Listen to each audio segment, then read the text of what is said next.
Ես չգիտեմ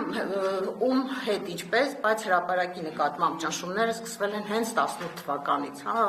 կարծեմ օգոստոս ամիսն էր, որ ֆլեշմոբ սկսեցին քաղ պայմանագրի պատգամավորները, հրաժարվեք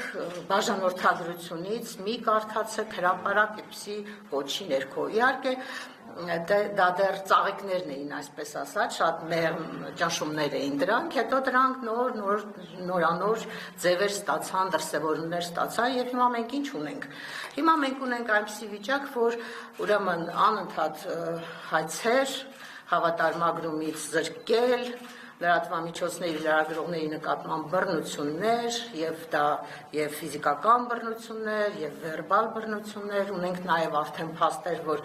ազատ խոսքի համար գոնե ոդքասթ վարող մարդիկ հայտնվում են բանտում, ունենք քրեական գործ հարուցելու փորձ, ունենք նաեւ քաղաքացիական հայցեր, որտեղ իրենք արդեն միլիոնների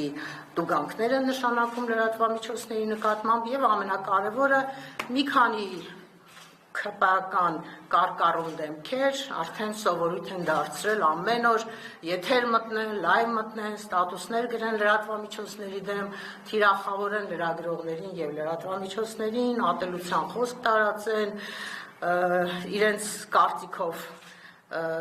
պահանջներ ներկայացնեն, հաշվետվություններ պահանջեն, ֆինանսական միջոցների եւ այլն։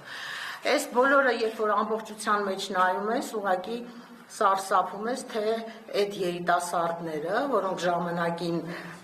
երջանիկ կզգային, եթե մենք իրենց հետ սուրճ խմեինք, զրուցեինք, իրենց հետ շփվեինք, հիմա այսօր ինչպիսի դաժան ատելություն են տածում լրատվամիջոցների եւ լրագրողների նկատմամբ։ Հիմա եթե վերադառնանք հրապարակին, մենք իհարկե սովոր ենք, դատական հայցեր շատ ենք ունեցել, այդ հայցերի մեծ մասում հաղթանակ ենք տարել, այդ նախկին ուրեմն կախյալ դատարանների պայմաններում բազմաթիվ հաղթանակներ ենք արձանագրել, բայց հիմա իրավիճակը փոխվել է, առաջ եթե մեզ դատի էին տալիս ընտանիքի անդամները, իշխանավորների կամ իրենց ինչ-որ ենթականներ եւ այլն, գոնե ոչ առաջին դեմքերը, ապա հիմա մենք փաստ ունենք, երբ որ երկրի ղեկավարը, ասում են իր ծանր տեղը թեթևացրել է եւ դիմել է դատարան հրապարակ օրաթերթի դեմ մի անմեղ հարցադրումներով լի հրապարակման համար, որտեղ ընդամենը մենք իրեն վերադարձրել էինք իր գրած ստատուսները սրբազանների եկեղեցու դեմ, իր ոճով հեղինակը, այսպես ասած, պամֆլետ, հրապարակախոսական մինյութ էր արել, դավաճանում է արդյոք Նիկոլ Փաշինյանը իր կնոջ հետ, հրապարակումը պարզվեց, որ խիստ զայրացրել է Նիկոլ Փաշինյանին եւ հենց ինքը նույն օրը հայտարարեց, որ դիմելու եմ դատարան, ուրեմն դիմեց 1 միլիոն դրամի պահանջ ներկայացրեց, նաև փաստաբանի ծախսեր դրան գումարած եւ այլն։ Մոտ 6-7 ամիս դատավարությունը ընթացել է եւ մենք ունենք արդեն առաջին ատյանի որոշումը։ Ելնելով նրանից, որ մեր վեճի մի կողմում երկրի առաջի դեմքն է, վարչապետն է, մյուս կողմում մի անպաշտպան փոքր լրատվամիջոց է, ես կարող եմ այսօր գնահատել, որ վճիռը ի օգուտ մեզ է, ըստ էության, որովհետև դրամական պահանջն ամբողջությամբ մերժվել է, նույնիսկ փաստաբանի ողջամիտ ծախսերի մեծ մասն է մերժվել, այսինքն դատավորը փորձել է, այսպես ասած, ինչ-որ միջանկյալ ելք գտնել, որ ոչ արդարության դեմ շատ գնա, ոչ էլ վարչապետին զայրացնի, որտեղ հայտնի է, թե զայրույթը հետո ոնց է անդրադառնում իրենց պաշտոնի, իրենց հետագա պաշտոնավարման վրա։ Մենք իհարկե դիմելու ենք, հիմա արդեն պատրաստում ենք վերաքննիչ բողոքը, շարունակելու ենք, ուրեմն բողոքարկելու ենք դա, որտեղ այդտեղ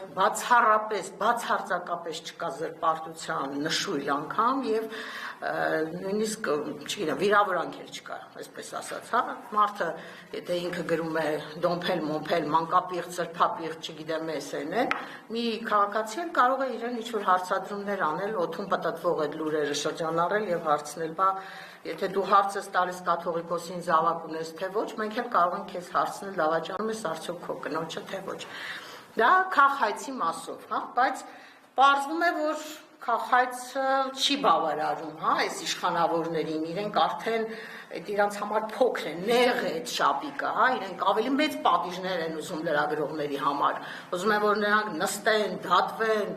հետապնդվեն, վարկաբեկվեն, այսպես հնարավոր ամեն ինչ պիտի անեն, որպեսզի լրատվամիջոցների կյանքը դժոխքի վերածեն, հա, դրա համար ինչ են արել։ 2024 թվականի դեկտեմբերի 12-ին, որ ասում Նարդոսի գործը կա, չէ, որ ինչ պատահեց, երբ որ երկու կտոր շաքար պակասեց սպանից շաքարամանից։ 2024 թվականի դեկտեմբերի 2-ին ես մի խմբագրական եմ գրել, ընդ որում ես խմբագրականներ գրում եմ 18 տարի շարունակ ամեն օր, շաբաթը 5 անգամ։ Հրապարակախոսական փոքրիկ 1500 միշից կազմված տեքստեր են դրանք, այդ օրվա իրադարձություններն են վերլուծում, իմ մեկնաբանություններն եմ տալիս, այդ խմբագրականի մեջ իշխանությունը տեսել է բռնության կոչ, բռնության քարոզի արդարացում, ենթադրյալ, հա, այդպես ասենք, Եվ հենց 24 թվականի ուրեմն վերջին, ենթադրում եմ հենց երևի հունվարին, հա, նաև 25 թվականի, դատախազությունը մի գրություն է ուղարկում քրեական ոստիկանություն, ասում է, այստեղ կա այսպիսի հանցակազմ, խնդրում եմ քննել այդ գործը։ Եվ 25 թվականի հունվարից մինչև 26 թվականի ապրիլ ամիսը այդ գործը քննել են առանց ինձ տեղեկացնելու։ Իհարկե գործը հարուցել են փաստի առիթով, փաստը դիտել են այդ հրապարակումը, եւ ուրեմն մի ամբողջ տարի 2-3 ամիս մեծ խումբ քննիչներ, ընդ որում ես գործի նյութերը նայեցի, դրանք ուրեմն 100 էջից ավելի գործի նյութեր են։ Այդքան աշխատանք են տարել մի տարի 2 ամսում, 4 քննիչ է փոխվել։ Մեկը ասել է ես զբաղված եմ, չեմ կարող զբաղվել, մյուսն ասել է ես չգիտեմ գնում եմ ուրիշ աշխատանքի, խնդրում եմ ինձ ազատեք, ես գործից երևում ա որ իրենք էլ են տեսել որ գործ չկա ամոթը հարուցել է։ Եվ ինչ են արել ուրեմն Դատախազությունում են հայտնաբերել, որ այդտեղ կա բռնության կոչ, դիմել են ուրեմն ոստիկանությունը ուղարկել է քննչական կոմիտե եւ մի տարի 2 ամիս քննել են։ Ուղարկել են բարեբախտաբար դատա լեզվաբանական եւ դատա հոգեբանական փորձաքննության այդ տեքստը։ Ուրեմն հարցադրումներ են արել փորձագետներին, կա արդյոք այստեղ բռնության կոչ, թե չէ։ Ովքեր կարող էին կարդալ այս տեքստը եւ դրանից հետո զենքը ձեռքն առնել ու դուրս գալ պայքարի։ Ուրիշ լիքը տենց հարցեր, հա, փորձագետներին ուղղված։ Փորձագետները բարեբախտաբար, երևի իմ բախտից է, որ մի քիչ բարեխիղճ մարդիկ են եղել եւ օգտագործելով բազմաթիվ մի մեծ մենակ 3 էջ գրականության կցված գրականությունն է, թե ինչի հիման վրա են այդ փորձաքննությունը արել, գրել են, որ չկա այստեղ կոչ, ճիշտ է օգտագործված է զինվորականներ, մտավորականներ, քաղաքական գործիչներ տերմինները, բայց դրանք ընդհանուր հասկացությունների իմաստով են ձևակերպված, ոչ թե կոնկրետ որպես թիրախային խումբ, որոնց կոչ է անում Արմինե Օհանյանը գնան բռնություն գործադրեն։ Եվ մի խոսքով մի զավեշտի փորձաքննության եզրակացությունը կարդալուց ես բարձր ձայնով ծիծաղել եմ, որովհետև շատ զավեշտական է, որ իմ տեքստը նման վերլուծության է ենթարկվել, նման մանրագրքիտ ամեն բառը դրել են, ուրեմն պարզաբանել են, թե դա ինչ է իրենց ներկայացնում։ Ի վերջո դե քանի որ փորձագետները գրել են, որ բռնության կոչ չկա, ստիպված են եղել կարճման որոշում կայացնել։ Ես ենթադրում եմ, որ եթե մի փոքր ուրեմն կարճելու տեղ ունենային, գործը կհարուցվեր, բայց ուրիշ ավելի հետաքրքիր բան կա այս գործի մեջ։ Ուրեմն օպերատիվ հետախուզական միջոցառումներ են իրականացրել քննիչները։ Այդ հարցադրումները, որ տեսնեք, դրանք շատ բնութագրական են, էլի, այս իշխանության համար։ Օրինակ, ասենք հարցադրում կա, ասում է, պարզեք, արդյոք Արմինե Օհանյանը կապ ունի այլ բռնության կոչեր անողների հետ, որոնք ասենք Facebook-ում նման կոչեր են տարածում։ Այսինքն, եթե հանկարծ պարզվեր, որ ես, չգիտեմ ում հետ, ում ասեմ, Միքայել Աջապահյանի հետ առնչություն եմ ունեցել, մի անգամ սուրճ եմ խմել կամ շփում եմ ունեցել, իրենք կարող էին ասել, որ սա բանդա է, կազմակերպված իրար հետ գործել են, այն մեկը խմբագրական է գրել, մյուսը հարցազրույց է տվել, ոնց որ այսօր այդ երեխաների դեպքն են, չի արել, որ իր 3 հոգով մեկը կազմակերպիչն է, մեկը պատվիրատուն է։ Կամ օրինակ հարցադրում են արել, ինչ շահագրգռություն է ունեցել Արմինե Օհանյանը այս հրապարակումը անելիս, կա արդյոք նյութական շահագրգռություն, կա արդյոք պատվիրատու,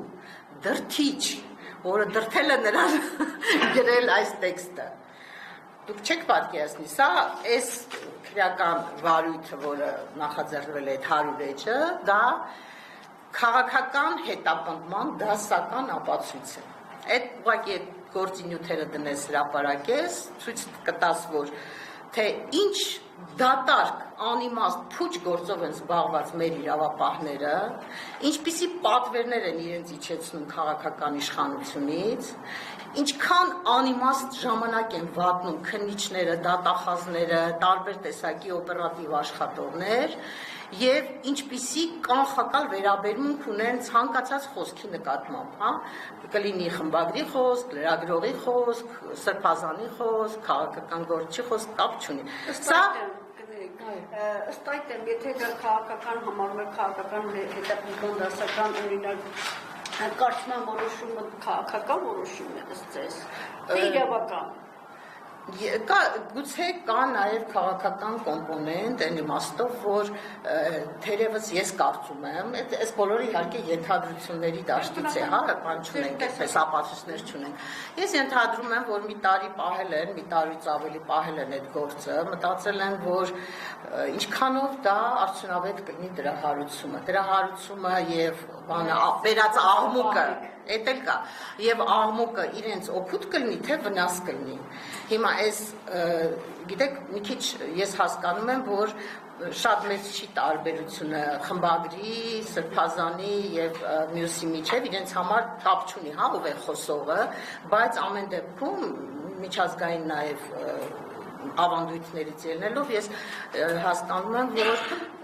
խմբագրին զուտ խոսքի, զուտ իր հոդվածի համար մեղադրանք հարուցելը կարող էր խնդիրներ առաջացնել իրենց համար։ Իրենք երևի ինչ-որտեղ նաև ինչ-որ մարդիկ ձեռնպահ են մնացել այդ կտրուկ քայլերին գնալուց։ Եվ երկրորդն էլ կա, Նայնե ջան, գուցե ընդհանրապես սա, այսպես ասած, զանգ են հնչեցնում, վախեցնում են բոլորին, ցույց են տալիս, որ մենք ոչինչի առաջ կանգ չենք առնելու։ Մենք ցանկացած մեկի հանդեպ կարող ենք հարուցել քրեական գործ։ Այդ մեկը կլինի